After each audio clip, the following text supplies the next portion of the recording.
여러분 혹시 계절 바뀔 때마다 그런 생각 안 해보셨나요? 아, 겨울인데 나 입을 옷이 하나도 없어. 또 여름 되면 아, 여름인데 입을 옷이 하나도 없어. 그때마다 저희 어머니는 말씀을 하셨죠. 그럼 작년엔 빨개 벗고 다녔냐? 그래서 왜 항상 옷장에 옷은 가득한데 왜 이렇게 입을 옷이 없을까요? 근데 따지고 보면은 우리가 이렇게 옷을 많이 사고 많이 버리는 행위 자체가 지구를 병들게 한다고 합니다. 환경을 가장 오염시키는 산업 2위가 옷 패션 산업이었다는 말도 있고요. 그러면 우리는 옷을 어떻게 입어야 할지 따져보죠. 옷을 사지 않기로 했습니다라는 책이 나왔네요. 이 책을 쓴 이소연 작가와 함께합니다. 안녕하세요, 작가님. 안녕하세요. 옷을 안 사세요? 네, 새 옷을 사지 않고 있습니다. 아, 새 옷을 사지 않는다. 네. 그러면 중고 옷은 가끔 필요한 경우 사고.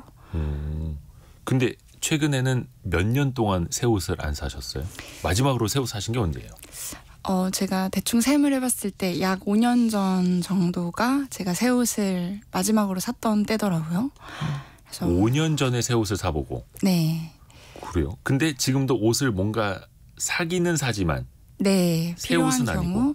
네, 최대한 안 사고 좀 견딜 수 있는 팁들을 나름대로 생각해내긴 했지만 사야 되는 경우에는 뭐 중고 거래로 한다거나 옷을 나눔을 한다거나 나눔을 받아온다던가 이렇게 하고 있지만 최대한 새 옷을 제가 구매하진 않아 보려고 노력한 지 5년 정도 됐습니다.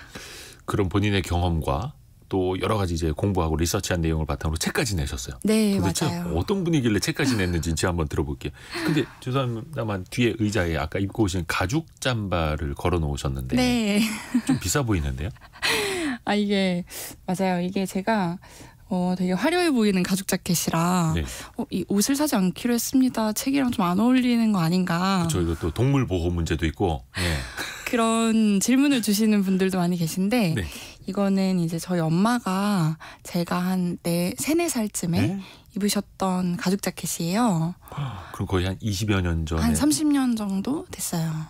그래서 엄마가 그때부터 야. 입으셨고 관리를 되게 잘 해주셔서 제가 이제 뺏어서 입기 시작한 지 좀 몇 년 됐습니다. 30년이 된 그쵸. 엄마의 가죽 자켓을 지금 입고 있는. 네. 야, 대단하시다. 사실 이 옷도 엄마가 입으셨던 아침 블라우스예요. 요거는 한 10몇 년, 20년 정도 된 것 같아요. 제가 초등학교 때 같이 샀다고 하더라고요. 그래서 그렇게 엄마 옷, 친구 옷 이렇게 나눠 입으면서 5년째 새 옷 사지 않기를 이제 실천해오고 있습니다. 근데 5년째는 이제 새 옷을 안 사셨지만 예전에는 새 옷을 많이 좀 사셨다면서요? 엄청 샀죠. 아까 말씀하신 것처럼 계절이 바뀔 때는 물론이거니와 네네네. 매일 아침마다 내가 뭐 입지? 도대체 뭐 입지? 이런 고민을 너무 많이 했고 그러면서 이제 퇴근할 때 자연스럽게 옷을 한두 벌씩 사오거나 집 앞에 이제 택배 상자가 저를 기다리고 있거나 네. 이런 되게 평범하고 일상적인 쇼핑을 되게 많이 하던 쇼핑 중독자에 좀 더 가까웠죠. 많은 분들이 그렇죠. 특히 TV 켜면 TV 홈쇼핑에서 옷 그 판매 많이 하고 그렇죠. 요즘에 어떤 앱을 켜도 의류 광고 많이 나오고 사실 저도 한 15년, 16년 전에는 월급의 절반을 옷 사는 데 썼어요. 사회생활 막 시작하고 너무 신나는 거야. 근데 지금은 그냥 저희 이런 회사 그 티셔츠 입고 다니고 혹시 옷값으로만 얼마 정도 쓰셨어요? 막 카드값 같은 거 막 많이 나오고 했었나요? 그걸 셈해보지도 않았던 것 같아요. 내가 내 월급의 몇 프로를 쓰고 있구나도 인지하지 못했고 이게 근데 또 옷이 워낙 저렴한 옷들도 많잖아요. 네. 특히 이제 학생 때는 아까 이제 동전주 이런 얘기 하시던데 거의 동전 옷 수준으로 뭐 진짜 제가 미국에 생활할 때는 옷이 너무 싸서 1달러도 안 하는 옷들이 되게 많았어요. 예? 1달러면 한 1,300원. 그렇죠. 옷이 1,300원도 안 한다고요? 네, 나시 원피스 이런 거. 민소매. 네, 네네네. 원피스 그냥 나시도 아니고 원피스인데 0.49달러 이런 식으로 써 있어서 아예 1달러 언더 가격의 옷들을 구성해두는 클리어런스 존이 따로 있었어요. 그래서 거기는 진짜 동전 옷들이 아니 맞아요. 새 옷인데요? 네. 새 옷인데 1달러도 안 한다고? 이제 패스트 패션 스파 브랜드 그런 데에서 그런 1달러 미만의 옷들만 꾸려진 코너가 있을 정도로 되게 옷이 저렴했기 때문에 또 근데도 돈은 또 많이 썼던 것 같습니다. 워낙 많이 샀기 거의 때문에. 무슨 종이컵 팔듯이 옷을 막 그렇게 파는 거예요? 그쵸. 거의 일회용품 팔듯이 팔고 또 입었던 것 같아요. 아이고 우리 근데 또 김희영님은 듣다가 메시지 보내주셨는데 살이 계속 쪄서 안 살 수가 없는 슬픈 점점점 유유 보내주셨네요. 근데 이것도 수선하면 다 할 수 있거든요. 예? 수선이 수선. 네. 옷을 늘릴 수가 있어요? 줄이는 건 늘릴 수 가능하잖아요. 있어요. 늘릴 수 있는데 많은 분들이 모르고 계시고 아. 또 비용적인 게 조금 이럴 바에 새 옷을 사겠는데. 그죠? 수선 비싸요. 네, 그렇다 보니까 이제 수선을 안 해버릇해서 그렇지 사실은 옷을 오래 입으려면 늘려서 입을 수도 있다. 하기사 수선집 갖다 맡기면 뭐 최소한 3,000원, 5,000원은 받는데 그쵸. 요즘에 뭐 5,000원짜리 새 옷들도 있으니 그렇죠. 그냥 사는 게 낫다 이렇게 되는 거죠. 그런데 여기서부터는 옷에 담긴 좀 불편한 진실을 좀 이야기할 겁니다. 뭐 5,000원짜리 옷 싸고 좋죠. 그런데 이게 많이 살수록 많이 버려지고 환경적으로 또 엄청난 문제가 되는 것 아닙니까? 맞아요. 이게 저희가 생각만 해봐도 사실 좀 많이 사긴 한다 이렇게 생각을 하잖아요. 근데 이게 통계로 보면 우리나라 그러니까 국내 사업장에서 배출되는 옷 쓰레기 그러니까 섬유 폐기물만 봐도 2010년에서 112여만 톤이었는데 2018년에는 451만여 톤으로 4배 정도 증가를 했다고 해요. 8년 사이에 의류 쓰레기가 네. 4배 정도 늘어난 건데 이게 우리나라만 봤을 때 쓰레기이기 때문에 다른 중국, 미국, 유럽에서 생산되고 또 소비되는 옷의 쓰레기까지 하면 사실 그 여파가 지금 저희가 체감하고 있지 못할 정도로 심각한 수준이다라고 볼 수 있을 것 같아요. 그리고 더 절망적인 거는 앞으로 더 많이 소비할 거라는 전망이 있다는 건데 네. 지금은 1년 동안 사는 옷이 5,600만 톤이라고 해요. 동시에 매년 섬유 쓰레기가 9,200만 톤이 생기고 있는 건데 앞으로는 이 소비 패턴이 빨라지고 속도도 빨라지면서 더 많은 쓰레기가 나올 것이다라는 그런 좀 절망스러운 전망도 나와 있습니다. 그래서 우리가 뭔가 이거 그냥 버리면 아까운데? 라고 해서 쓰레기로 버리지 않고 아파트 단지 보면 헌옷 수거함 있지 않습니까? 맞아요. 거기다 넣으면 뭐 이거 수출도 된다고 하던데요. 그쵸. 이게 저도 그랬거든요. 헌옷 수거하면 또 초록색이잖아요. 네네네. 뭔가 버릴 때 좀 죄책감이 덜어지는 덜 들죠. 기분이고 예. 어딘가 좋은 데로 가겠지. 예. 근데 이게 이 모인 옷들이 사실 갈 데가 이제는 없거든요. 너무 많이 생산이 되고 있기 때문에 이제 뭐 춥거나 외부적인 요인으로 우리를 보호하기 위해서 옷을 입어야 하는 사람들은 지구 어디에도 없다. 이미 옷이 너무 많기 때문에 그럼 이 옷이 어디로 가냐라고 했을 때 국내에서 이게 유통되는 양은 5%에 불과하다고 해요. 그러니까 저희가 100벌을 버리면 5벌 정도는 국내 뭐 빈티지 샵이나 네. 이런 데서 유통이 되는데 아니면 95% 그러니까 95벌은 다 해외로 수출이 되는데 이게 수출이 돼서 잘 활용만 돼도 사실 좋을 텐데요. 네네네. 이게 옷을 생각해보면 뭐 단추나 지퍼 아니면 이 옷과 옷을 연결하는 이 가운데 실이 다 재질이 달라요. 그래서 저희가 뭐 플라스틱 컵만 봐도 겉에 종이 홀더, 빨대 이런 거 다 분리해서 버리잖아요. 네네네. 근데 옷은 그 분리 자체가 어렵단 말이죠. 그래서 현실적으로 재활용이 되게 어렵고 이게 재활용을 하려면 아까 수선을 하는 게 더 비싼 것처럼 네. 재활용 자체가 더 비싸기 때문에 됐다 그냥 이건 버리자. 그냥 묻거나 태우자라는 식으로 되는 거죠. 그래서 이게 누군가가 입거나 재활용이 되지 않고 다 어딘가 강둑에 쌓이거나 태워지고 있다라고 볼 수밖에 없을 것 같아요. 이게 재활용하는데도 비용이 너무 많이 들어서 그냥 네. 버리게 되는. 네, 버리는 게 훨씬 싸니까 그렇게 결국 수출이 결국 버려지는 것이다라고 볼 수 있을 것 같습니다. 물론 이제 개발도상국에 가서 그분들이 입을 수 있으면 좋겠지만 네. 그것도 또 세계 각지에서 다 엄청나게 몰려들 기부라는 이름으로 다 버리고 있기 때문에 기부라는 이름으로 버리는 거다. 네, 전혀 기부가 사실 아니다. 쓰레기를 전가하는 거, 오염을 전가하는 거에 불과하다라고 볼 수 있을 것 같아요. 그러게요. 조금 전에 박화수님도 한국에서 버려지는 옷들이 해외에 수출되는 양이 제법 많다고 들었습니다. 이렇게 알고 계신 분들 많은데 맞아요. 그것도 그냥 어느 일부분일 뿐이다. 네. 사실은 쓰레기가 더 많다. 네. 근데 우리 이소연 작가님은 텀블러를 들고 오셨습니다. 네. 평소에도 일회용품 잘 안 쓰시나 봐요. 네, 이게 처음에는 옷을 사지 않기로 결심을 했을 때는 이렇게 저의 삶에 많은 양식이 바뀔 줄 몰랐는데 네. 조금씩 뭔가 더 나은 결정을 하려고 노력하고 있는 것 같고 사실 저는 옷을 사지 않기로 하기 전에도 이런 플라스틱 쓰레기를 줄이려는 노력은 했었어요. 근데 옷이 플라스틱이라는 생각 그리고 옷이 쓰레기가 되고 있다는 생각은 좀 못했던 것 같아요. 그래서 이런 실천을 하시는 분들 중에서도 아마 옷의 소비에 대해서는 생각을 해본 적이 없지 않을까. 워낙 화려하고 예쁘기 때문에 이게 환경 문제가 될 거라고는 생각을 못했던 것 같아요.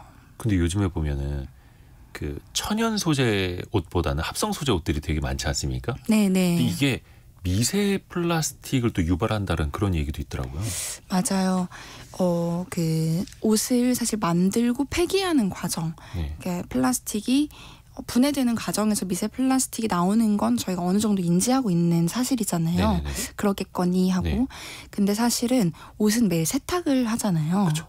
근데 세탁기에서 미세 플라스틱이 필터가 되는 기술이 없고 그럴 필요성도 못 느꼈기 때문에 너무 미세하니까. 네. 예. 그리고 이게 사실 플라스틱이랑 같은 석유에서 뽑아낸 합성 섬유라는 걸 모르시는 분들도 많으세요. 그러니까 옷이 플라스틱인가? 옷이 그렇게까지 나쁜가? 이렇게 생각하시는 분들이 많은데 네. 사실 플라스틱을 매일 그런 세탁기에서 빠르게 뜨거운 물로 돌린다고 생각해보면 그 과정에서 당연히 다량의 미세 플라스틱이 나올 수밖에 없고 그게 하수구로 가는 거죠. 그렇죠. 그리고 그게 돌고 돌아 저희가 먹고 또 사용하는 이 물로 오기 때문에 옷을 입고 자주 세탁하고 이런 과정 자체가 사실은 우리가 살아가는 생태계를 좀 오염시키고 있다.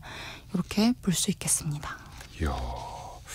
그래서 이게 환경적인 문제가 굉장히 심각하다라는 거 우리가 깨달아야 되는 거고요. 그런데 환경 말고도 우리가 이제 옷을 좀 덜 사야 하는 또 다른 이유가 있다고요. 맞아요. 제가 처음에 옷을 못 사겠다라고 생각을 했던 거는 사실 어떤 그 방글라데시에서 있었던 사건을 보고 좀 경각심을 가지게 됐는데 네.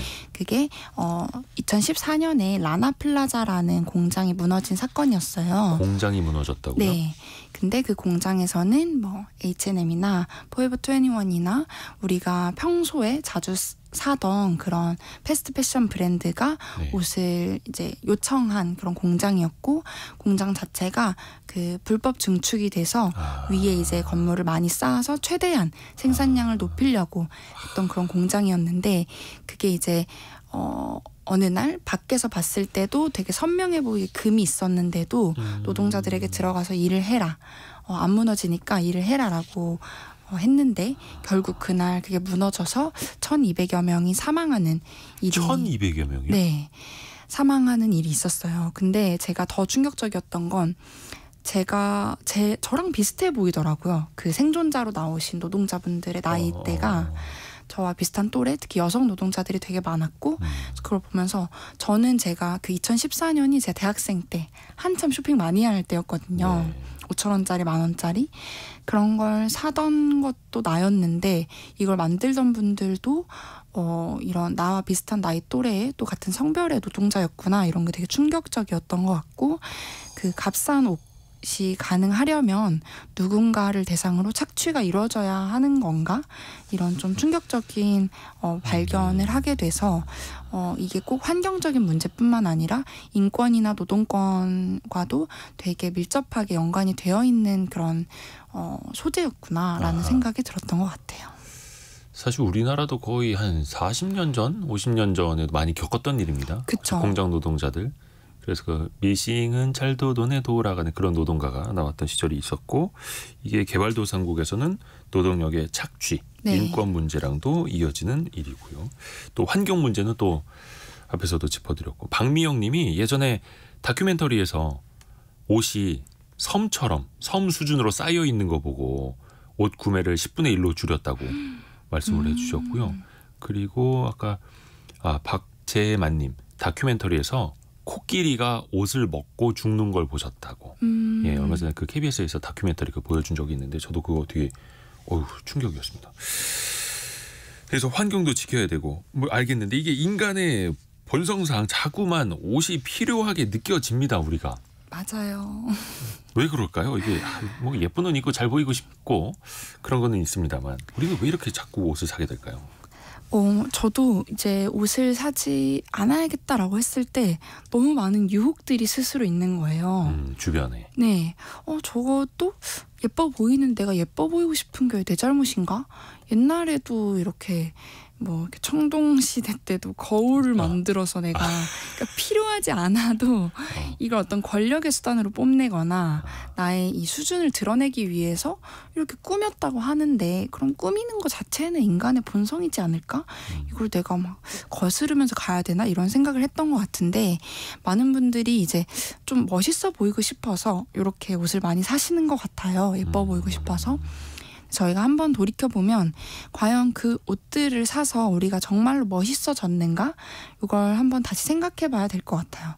그러니까 제가 뭐 공부하고 또 탐구했던 그런 인권 문제라던가 환경 문제라던가 그 옷을 염색하는 과정에서 강가가 물드는 그런 장면을 본다거나 그랬을 때 저는 제가 그동안 멋있다고 생각했던 게 어쩌면 멋있는 게 아니었을 수도 있겠다.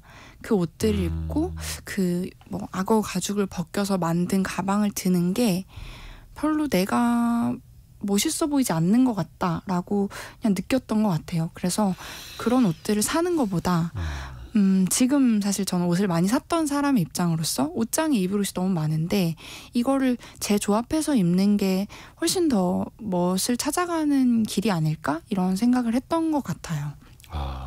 그래서 기본적으로 우리가 멋있어 보이려고 옷을 사지만 정말 그 옷을 입음으로써 멋있어지는가는 다시 생각해 봐야 될 것 같고 또 되게 사람들이 가장 착각하는 게 이게 합리적인 소비다. 라고 착각하는 거예요. 이번에 뭐 블랙 프라이데이나 광군제나 세일 많이 하니까요. 네, 크리스마스 이렇게 하면서 세일을 되게 많이 하는데 지나가다 딱 생각을 하는 거죠. 이거는 사는 게 이득인데 이렇게 생각을 하신단 말이죠. 그렇죠. 이거 안 사면 안 돼. 안 사면 바보다. 나만 손해야. 이렇게 생각을 하는데 이게 합리적인 소비라는 게 사실은 저는 환상 속에서 동물과도 같은 존재라고 생각을 하거든요. 안 사면 영원이에요. 안 사면 그렇죠. 빵원인데 이걸 사면서 이거는 뭐 10,000원이니까 괜찮은 거야 라고 생각하는 것 자체가 우리가 어떤 합리적으로 생각하고 있지 않다는 걸 보여주는 것 같고 가격이 싸면 쌀수록 저희는 어쩌면 생각을 아예 안 하는 것 같거든요. 그냥 사. 답은 하나인 거죠. 그죠. 가격 할인율이 더 높아 보일 때 일단 뇌가 좀 멈추죠. 그쵸. 이건 사야 돼. 네. 이건 사야 돼. 그래서 네, 합리적인 소비라고 생각을 했던 것조차 큰 착각이었을 수 있다. 그 개그맨 박영진 씨가 했던 말이 있어요. 그 소는 누가 키울까 그 유행하신 네네. 그분이 30% 세일, 50% 세일, 90% 세일 이거는 할인율이 아니라 내가 그걸 사게 될 확률이다. 90% 세일한다는 건 90%의 확률로 그걸 산다라는 거다. 해서 이걸 또 이제 다른 관점으로 이제 봐야 된다라는 것도 명언을 남겨주셨죠. 그렇죠. 지금 많은 분들이 5359님은 96년에 대학 새내기 시절에 구입했던 와이셔츠를 아직도 출근 때 입고 계시다고. 그리고 8385님은 지금 42살이신데 중3 때 입던 코트와 고3 때 입던 바지를 입고 있다고. 다들 지금 이게 갑자기 이게 자랑이 된 거야 지금. 너무 좋은 것 같아요. 저도 지금 17년, 18년 된 옷이 많아요. 왜냐하면 그때 사회 초년생 때 그 옷을 많이 샀거든요. 그래서 그때 산 외투, 그때 산 뭐 양복, 그때 산 스판 바지 아직도 많이 입고 있어요. 근데 저는 이렇게 되게 얘기해 주는 게 되게 중요하고 좋다고 생각을 해요. 네. 서로. 네, 나 이거 몇 년 된 거다. 이게 뭐 얼마짜리야? 어제 산 거야? 이게 자랑이 아니라 나 이거 10몇 년 된 거다. 이거 사회초년생 때 샀던 건데 아직도 입는다. 요게 더 멋있고 요게 더 자랑거리가 돼야 된다고 생각을 합니다. 좋죠. 네, 그래서 너무 좋네요. 그 왜 우리가 얼마 전에 트렌드 시간에도 배웠는데 올드머니라고 표현을 하더라고요. 네, 오히려 올드머니로. 정말로 돈이 많은 사람들은 상표가 크게 써 있지 않은 네. 약간 그 고전적인 그런 걸 좋아한다. 근데 올드머니가 말 그대로 10년, 20년 된 옷이 올드머니처럼 보이는 것 아닙니까? 그렇죠. 올드머니 룩도 올드머니 룩이니까 요거 사야지 이렇게 하는 것보다 진짜 내 옷장에 있는 거 아니면 뭐 엄마 아빠 옷장에 있는 걸로 찐 올드머니 룩을 찾아보는 것도 또 재밌고 또 멋있을 것 같아요.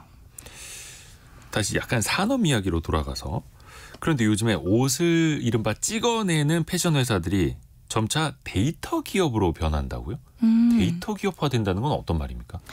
저도 이걸 취재를 하면서 알게 된 사실인데 네.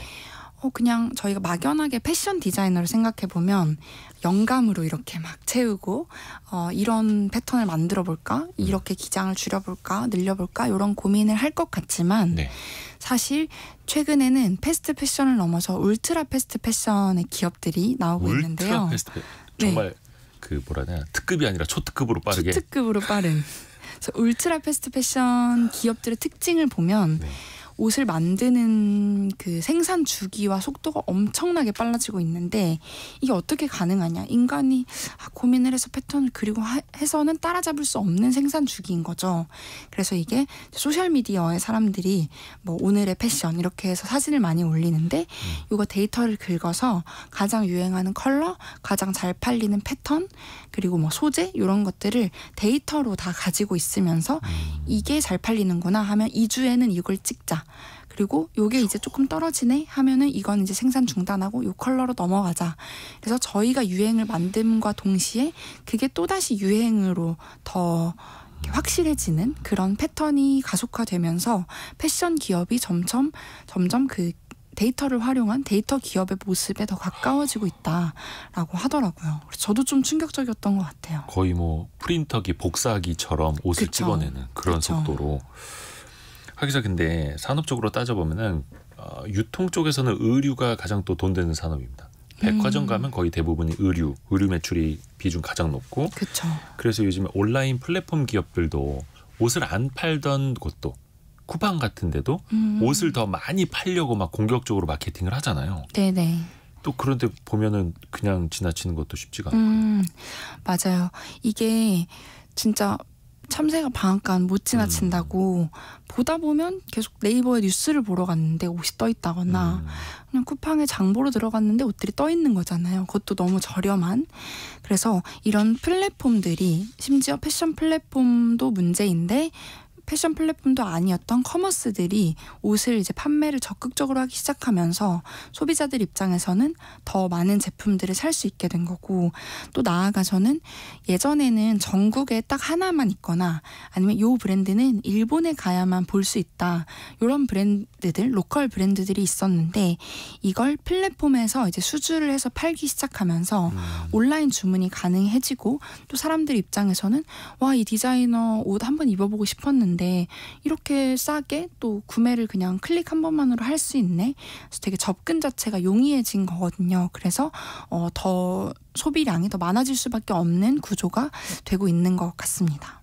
근데 지금 저희가 옷을 사지 않기로 했습니다라는 책을 쓰신 이소연 작가랑 함께하고 있는데 지금 화나신 분이 있습니다. 지금 항의 문자 메시지가 들어왔는데 네네. 8458님이 옷가게를 운영하고 있는 사람으로서 요즘 장사도 너무 안 되는데 이런 방송까지 해야 되느냐.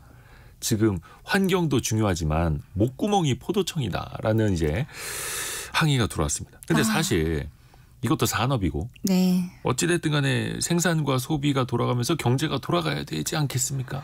저도 정말 동의하고요. 네. 제가 이제 책을 쓸 때 인터뷰를 되게 다양하게 했는데 그중에 가장 하면서 책을 내지 말아야 되나? 라고 생각을 했던 인터뷰이 두 분이 계셨어요.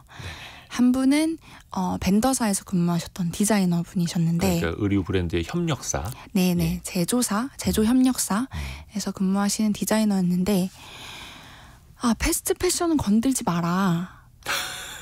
이거는 우리의 작고 소중한 행복이다.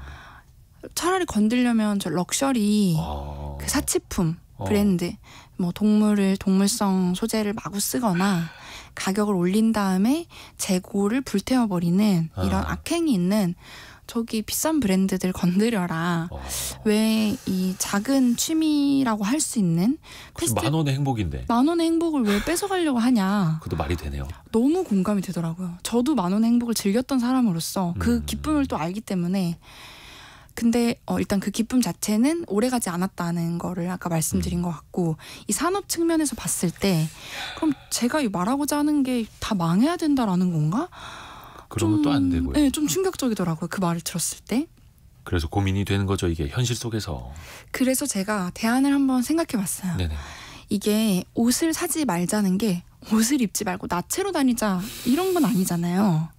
그러니까 빠르게 일회용품처럼 소비하던 옷의 패러다임에서 벗어나서 네. 이 옷을 재활용해서 만드는 옷들, 이 섬유를 다시 섬유로 만드는 기업들이 많아지고 꼭 뭐 플라스틱 폐자원뿐만 아니라 이 쓰레기가 되는 옷 자체를 활용해서 옷을 만드는 기업들이 생겨난다면 그 과정에서 이거 분해하는 데 되게 노동력도 많이 들고 그쵸. 새로운 일자리가 생길 거라고 보거든요. 그리고 오염을 많이 만드는 염색 과정이 아니라 조금 더 지구에 덜 영향을 미치는 염색 과정을 만들고 또 그 과정을 수행하려면 또 큰 경제가 살아날 거라고 저는 생각을 해요. 그래서 지금 기존 빠른 생산, 빠른 소비의 패러다임을 없애자는 것이지 옷가게가 전부 다 망해야 된다라는 건 전혀 아니고 그쵸, 제가 그쵸. 또 충격을 받았던 그 두 번째 인터뷰인은 네. 제 가장 친한 친구인 네. 중학교 때부터 친구이고 지금 7년째 옷가게 사장님을 하고 있는 제 친구예요. 네. 친구에게도 인터뷰를 요청하는 게 방금 이 청취자분의 의견처럼 좀 민망하더라고요. 친구한테 친구 사업에 악영향을 미칠 수도 있는 책이잖아요. 그렇죠. 그래서 제가 이런 게 고민이어서 너의 의견을 들어보고 싶다라고 했을 때 일단 그날 그 매장에 인터뷰를 하러 갔을 때 친구가 기침을 엄청 하고 있었어요. 그래서 그냥 감기에 걸렸나 보다라고 생각하고 건강 좀 잘 챙겨라고 했는데 그 기침이 한 몇 년째 그냥 계속 기침이 나오는데 그게 동대문에 가서 옷을 떼우고 이제 삼촌들이라 하는 그 매입해 주시는 분들에게 옷을 받아오는 과정에서 되게 많은 먼지와 의류먼지. 네, 의류먼지와 좀 열악한 환경에서 일을 하고 있고 그렇다면 제가 이 친구가 더 나은 환경 그리고 더 똑같이 일을 하더라도 더 의미 있게 일을 하고 또 소비자들에게도 나쁜 소비를 강요하지 않는 방향으로 일을 해볼 수는 없을까? 똑같이 옷가게를 하더라도. 그래서 저는 더 새로운 패러다임의 옷이 만들어져야 된다고 생각을 하고 네. 그런데 또 충분히 종사를 하면서 또 옷이라는 비즈니스를 이어갈 수 있지 않을까 이런 생각을 해보면서 또 책을 포기하지 않고 이어서 썼던 것 같습니다. 책도 쓰고 환경도 지키고 경제도 살리고 그러면 참 좋겠죠. 그러려면 뭐 돈은 좀 들겠습니다만 최근에 지속 가능한 옷을 만들겠다라는 브랜드들도 등장을 합니다. 환경도 지키고 뭔가 착한 소비를 네. 이끌겠다. 그리고 또 한편에서는 버려지는 페트병으로 섬유를 만들어서 그걸로 또 옷을 만들어 파는 회사들도 나오고 있습니다. 여기까지는 괜찮습니까? 페트병으로 만드는 옷? 그런 질문을 많이 들어요. 옷 안 사면 좀 추천해줄 만한 브랜드 있냐? 폐자원 페트병으로 만든 티셔츠 이건 사도 되죠? 이렇게 질문을 하시는데 네네네. 저는 사지 않습니다라고 답을 해요. 일단 새 옷이라면 안 산다. 네. 네. 그리고 그게 정말 그 브랜드에서 지속 가능함을 지향하고 있냐라고 생각을 먼저 해봐야 될 것 같은데 제가 한번 명동에 가서 옷을 사진 않지만 네. 한 번씩 구경은 가거든요. 어떻게 팔고 있나, 네네. 어떤 옷들이 나오나. 근데 벽면 한쪽이 싹 다 폐기물로 이렇게 채워져 있고 우리는 지속 가능을 위해서 이렇게 노력하고 있다. 과정을 쭉 써두시고 그쪽에 옷을 팔아도 되는 매대에 다 그걸 전시를 해놓으셨더라고요. 네네네. 이 패스트 패션 브랜드에서. 그래서 와 여기 좀 변하려고 하나 보다 해서 제가 좀 찾아봤어요. 근데 팔고 있는 옷들 중에 5% 이하가 그 지속 가능한 방식으로 만들어진 옷이었고 나머지 95%는 그냥 빨리빨리 만드는. 네, 빠른 생산으로 만들어진 옷이었어서 사람들이 여기 좀 지속 가능함을 고민하는 브랜드네 라고 그 옷을 사기에는 옵션 자체가 많지 않고 또 그렇게 하기에는 저는 그린워싱 그러니까 친환경이 아닌데 친환경인 척하면서 소비를 촉진하는 그런 또 하나의 마케팅 수단에 더 가깝다라고 느꼈던 것 같아요. 그린워싱이라는 거는 친환경을 표방하는 약간 겉으로 무늬만 친환경 약간 네. 이런 걸로 이제 비판을 할 수 있는 하나의 포인트이기도 한데 어찌됐든 간에 또 기업 입장에서는 아직까지 단가가 안 맞는다. 맞아요. 똑같은 디자인의 똑같은 색상의 옷이 한쪽에서는 5,000원이고 친환경으로 만들면 3만 원이면 그럼 소비자들이 뭘 사가겠느냐 또 이럴 거 아닙니까? 맞아요. 그래서 결국에는 그 제도를 따르는 기업들이 너무 비싼 단가로 판매하지 않도록 이게 더 고도화돼서 가격의 그 수준도 맞아야 될 것 같고 그렇죠. 그래야 소비자들이 내가 친환경이라는 이유로 돈을 더 내야 돼? 난 먹고 살기도 바쁜데 친환경 소비까지 하면서 돈을 더 써야 돼? 하는 어쩌면 좀 부당하다고 생각하는 부담감도 좀 줄어들지 않을까 이런 생각을 하는 것 같아요. 그래서 요 페트병 티셔츠나 뭐 폐자원을 활용한 옷들이 당연히 이런 방향으로 나아가는 거에 있어서는 충분히 의미가 있고 그 기업들의 행보를 응원하고 싶지만 그렇다고 지구의 날이니까 우리 브랜드 삽시다라고 광고를 많이 이렇게 집행을 해서 소비를 유발하거나 하는 것은 우리가 오래도록 따라야 할 소비 패턴은 아닐 것 같다라는 생각을 하고 있습니다. 그러면 또 여기서 고민이 되는 게 어찌됐든 간에 옷은 입어야 되고 매일 똑같은 옷을 또 입을 수는 없고 그래도 뭔가 근데 이소연 작가님은 새 옷은 안 사면서도 뭔가 좀 스타일리시하게 잘 입고 다니시는데 어떻게 해야 환경도 좀 지키고 내 스타일도 좀 살리고 할 수 있는 겁니까? 저는 일단 고민을 해야 되는 것 같아요. 어떤 고민을요? 전에는 옷이 네. 안 맞잖아요. 그러면 그냥 가서 사면 됐어요. 이 옷이 나한테 왜 안 맞는지를 고민하지 않고 네. 왜 이렇게 좀 안 어울리는 것 같지? 가서 사고. 아니 몸을 바꿀 수는 없으니까 옷을 바꾸는 건 아닙니까? 그럴 수도 있는데 네. 저와 제 옷이 어떨 때 잘 어울리고 어떤 뭐 예를 들어 목까지 올라오는 옷을 입었을 때 내가 조금 더 예뻐 보이네, 더 멋있어 보이네를 인지하고 충분히 고민하는 과정이 있어야 되는데 보통 소비를 많이 하는 뭐 20, 30대 여성 그리고 또 남성들도 고민하지 않는 거죠. 그냥 가서 일단 저 모델이 예뻐 보이네? 그럼 사. 근데 나랑 뭔가 안 어울려. 그럼 버려. 마네킹이 참 몸매가 좋아요. 그쵸. 근데 내가 입으면 안 어울리고. 그걸 기대하면서 샀던 그 과거를 생각해보면 저는 생각 없이 샀던 거죠. 그래서 일단은 옷을 사지 않기로 결심을 하지 않았던 오늘 저녁에 옷장 앞에 가서 한번 생각을 해보는 거예요. 얘가 나랑 어울리는 옷인가? 어울리면 왜 어울리지? 내가 이 옷을 왜 좋아하지? 컬러 때문인가? 패턴 때문인가? 모양이나 재질 때문인가? 이런 걸 하나하나 분석을 해보는 거예요. 그래서 전에는 그걸 쇼핑몰에 가서야 했던 거예요. 이 옷을 이제 대보면서 나 이거 어울리나?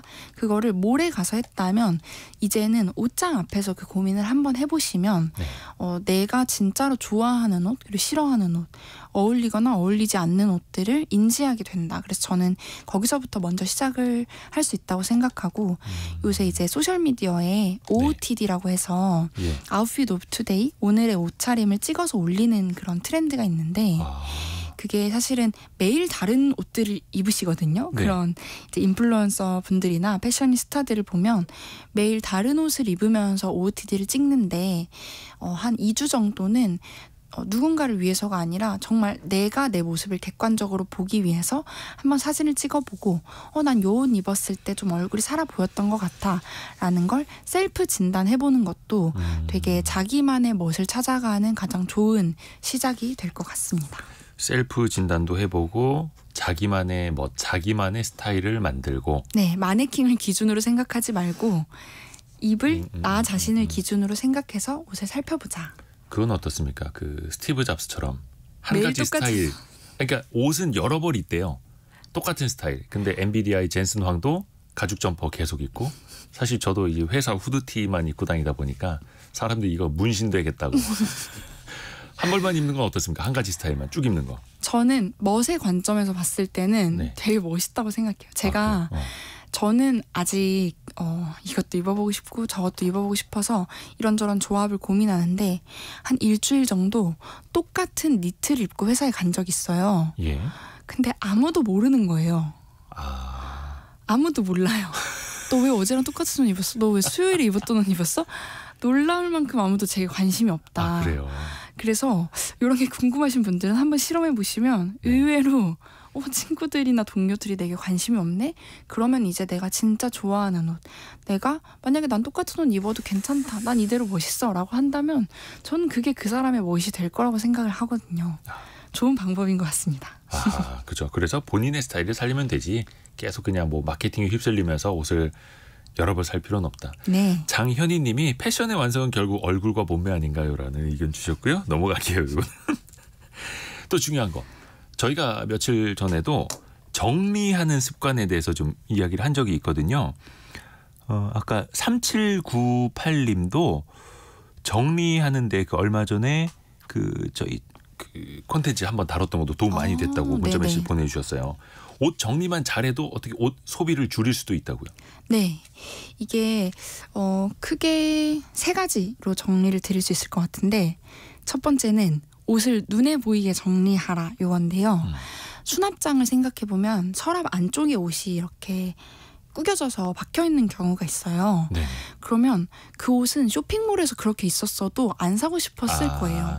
그래서 얘를 보기 좋게 옷걸이나 바지걸이에 걸어서 내가 언제든지 요거랑 요거랑 매치해 볼 수 있겠다라고 되게 쉽게 가져다 볼 수 있게끔 눈에 보이게 또 손에 잡히게 정리를 하는 게 첫 번째로 중요할 것 같고, 두 번째로 난 이미 이렇게 정리돼 있다. 내 옷장은 이미 옷걸이, 바지걸이에 정리돼 있다라고 한다면 옷과 기념품을 구분하라. 요거를 좀 말씀드리는데, 아침에 나 출근하는데 입을 옷 없어. 네. 근데 보면 옷장에 옷 가득 차 있거든요. 분명 옷은 있어요. 있기는 있는데 입을 옷이 없죠.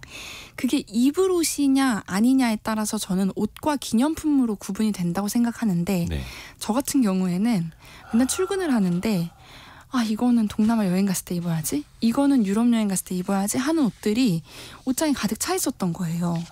얘는 옷이 아니죠. 옷이 아니고 뭔가 기념품 같은. 1년에 한 번 입을 옷들인데 옷장을 차지하고 있으니까 이게 짜증만 나고, 옷이 이렇게 많은데 왜 입을 옷이 없어? 그래서 과감하게 1년에 한 번 입을 옷, 1년에 3번 이하로 입는 옷들은 잘 접어서 기념품함에 정리해두고 오히려 필요할 때마다 꺼내서 입는 게 훨씬 소중하게 입을 수 있을 것 같다. 그러면 조금 여유가 생긴 옷장을 보면서 더 내가 이런 옷들이 있고 없구나를 파악할 수 있게 되는 거죠. 그리고 3번째는 캡슐 옷장 꾸리기인데요. 캡슐 옷장이요? 네. 캡슐 옷장이라는 게 이제 미니멀리스트인 분들이 제안하는 옷장 사용법이에요. 네. 그래서 지금 옷장이 한 방을 다 차지할 정도로 많은 분들도 있으실 텐데, 네. 특히 그런 분들한테 도움이 될 것 같은 게, 그걸 다 옷장으로 보는 게 아니고 행거를 작게 하나 설치를 해서 옷을 한 10벌에서 한 15벌 정도로만 꾸려서 거기에 들어갈 옷들을 엄선해보는 거예요. 저희가 여행을 갈 때 캐리어에 되게 단촐하게 옷을 가져가도 옷을 이렇게 저렇게 조합을 해서 잘 입는단 말이죠. 그래서 그 안에서 조합할 때는 오히려 옷이 조합이 잘 돼요. 되게 입을 옷도 많고. 근데 이렇게 많이 펼쳐져 있을 때는 오히려 입을 옷이 없다고 투덜대니까 애초에 집에서도 구역을 하나로 나눠서 계절마다 아니면 반년마다 그 캡슐 옷장을 꾸리면서 이렇게 내가 매치하는 걸 좋아하는구나, 그리고 이 단촐한 구성 안에서 내가 옷을 입는 법을 좀 찾아가는 거, 그걸 시작할 수 있다고 하더라고요. 그래서 캡슐 옷장을 꾸리면서 내가 캡슐 옷장의 옷을 이제 당장 내일 여행을 떠나야 된다라고 생각을 했을 때 어떤 옷을 가져갈 거고 어떤 옷이랑 매치를 해서 입을 건지를 생각해서 꾸려볼 수 있는 그런 작은 옷장을 옷장 안에 작은 옷장으로 꾸려보는 것도 도움이 될 것 같습니다. 우선은 있는 옷부터 잘 활용하라는 것. 사실 이게 지구, 환경을 지키는 게 어려운 게 아닌데 아주 작은 습관부터 하나씩 만들어가는 것. 오늘도 많이 배웠습니다. 옷을 사지 않기로 했습니다라는 책을 쓴 이소연 작가와 함께했습니다. 고맙습니다. 고맙습니다.